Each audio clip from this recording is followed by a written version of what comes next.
আলু ছাড়া আমাদের একদমই চলে না। তো আলু আমরা বিভিন্ন রকমভাবে খেয়ে থাকি।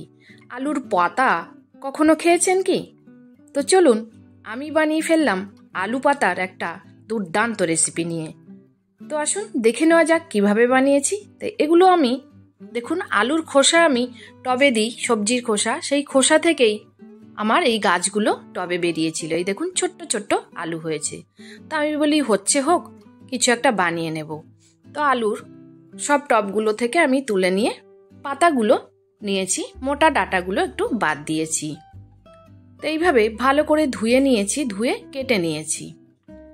খুব কুচো করার দরকার নেই, এইভাবেই করে একটা বলে নিয়েছি। এবার 4টে কাঁচা লঙ্কা কুচিয়ে রেখেছিলাম সেটা দিয়ে দিলাম, 2টো পেঁয়াজ কুচি সেটাও দিলাম, আর ধনে পাতা কুচি এটাও 1 আটির একটু কম। তারপরে দিলাম লবণ, চিনি, কাশ্মীরি লাল লঙ্কা গুঁড়ো, হলুদ আর গোলমরিচ গুঁড়ো, এগুলো পরিমাণ মতো দিয়েছি।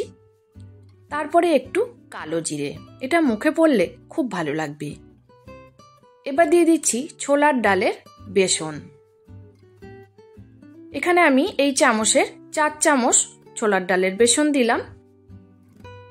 তারপরে অ্যাড করব ওই চামচেরই 1 চামচ কর্নফ্লাওয়ার, আর দেব ওই চামচেরই 1 চামচ চালের গুঁড়ো। এবার আমি সবগুলোকে একটু হালকাভাবে মিশিয়ে নেব। হালকাভাবে মিশিয়ে নিয়ে এটা ঢাকনা বন্ধ করে রেখে দেব 5 থেকে 7 মিনিটের জন্য। আর চলুন ততক্ষণে আমার বাগান ঘুরে আসি।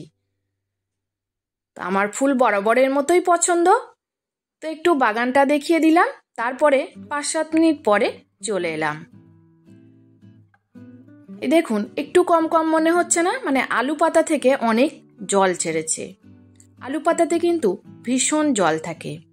এবার এইভাবে ধীরে ধীরে আমি মাখতে থাকবো। এই দেখুন একদমই কিন্তু আমি জল ব্যবহার করিনি, মাখতে মাখতেই এরকম হয়ে গেছে। এবার আরো সুন্দরভাবে মেখে নিয়েছি যাতে লবণ টবণ চারিদিকে খুব সুন্দরভাবে মিশে যায়। এবার একটা কড়াইতে তেল নিয়ে নিয়েছি। আমি যেহেতু রাইস ব্রান অয়েল ব্যবহার করি ওই জন্য একটু লালচে, তবে সর্ষের তেল নয়, রাইস ব্রান অয়েল। এবার আমি ছোট ছোট শেপ করে তেল গরম হলেই একে একে দিয়ে দিচ্ছি। এখন আমি গ্যাসটাকে লো টু মিডিয়াম ফ্লেমে রেখেছি। প্রথমে হাই ফ্লেমে তেলটাকে গরম করে তারপরে লো টু মিডিয়াম ফ্লেমে রেখেছিলাম। তারপরে সবগুলো দিয়ে দেওয়ার পর, সবগুলো নয় এখনো একটু আছে, যতগুলো দিয়েছি একটু উল্টে দিই।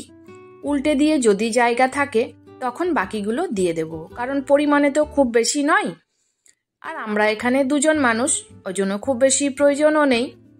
তো একদম পরিমাণ মতোই হয়েছে আর কি।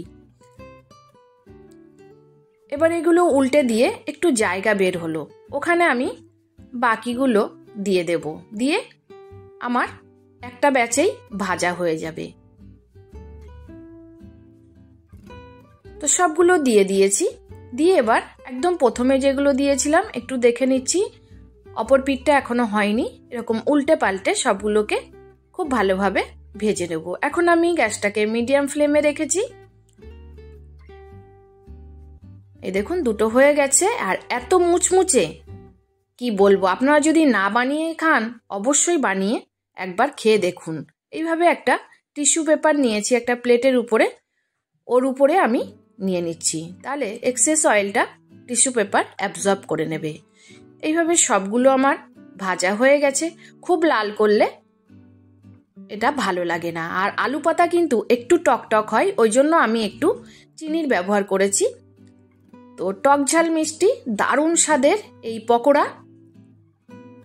আর এর পকোড়া যে মুচমুচে হয়েছে এর আওয়াজটা আপনাদেরকে শোনাতে পারিনি, বাইরে এত আওয়াজ হচ্ছে তার জন্য সরি। একটা ভেঙেই দেখিয়ে দিচ্ছি। তো কেমন লাগলো আমার এই আলু পাতার পকোড়া? যদি ভালো লেগে থাকে অবশ্যই লাইক শেয়ার কমেন্ট করতে ভুলবেন না। আর যারা আমার চ্যানেলটিতে নতুন আছেন প্লিজ চ্যানেলটি সাবস্ক্রাইব করে আমার পাশেই থেকে যেতে পারেন, আর পাশে থাকা বেল আইকনটি অবশ্যই প্রেস করে দেবেন। আর ফেসবুক থেকে দেখলে পেজটি অবশ্যই ফলো দিয়ে রাখবেন। তো আজ আসি, সবাই ভালো থাকবেন।